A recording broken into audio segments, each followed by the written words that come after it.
আমেরিকার president Donald ট্রাম্পের জনপ্রিয়তা এখন আরও কমেছে।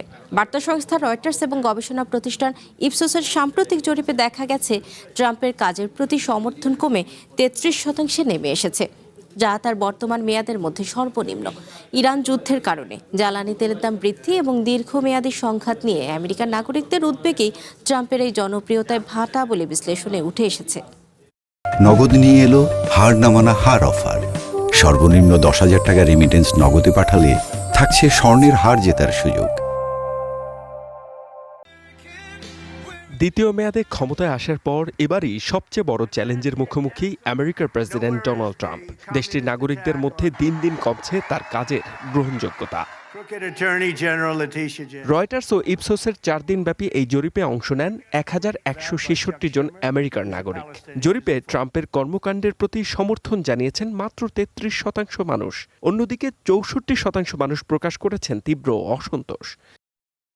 বিশ্লেষকরা বলছেন এই জনপ্রিয়তা ধসের মূল কারণ ইরানের সাথে চলমান সামরিক যুদ্ধ। যদিও শুরুতে এই যুদ্ধ মাত্র কয়েক সপ্তাহের মধ্যে শেষ করার প্রতিশ্রুতি দিয়েছিলেন প্রেসিডেন্ট ট্রাম্প, কিন্তু বাস্তবে তা হয়নি। তেল সরবরাহে বাধা পড়ায় আমেরিকার বাজারে হু হু করে বেড়েছে জ্বালানি তেল ও নিত্যপণ্যের দাম, যার সরাসরি প্রভাব ফেলছে সাধারণ মানুষের ওপর।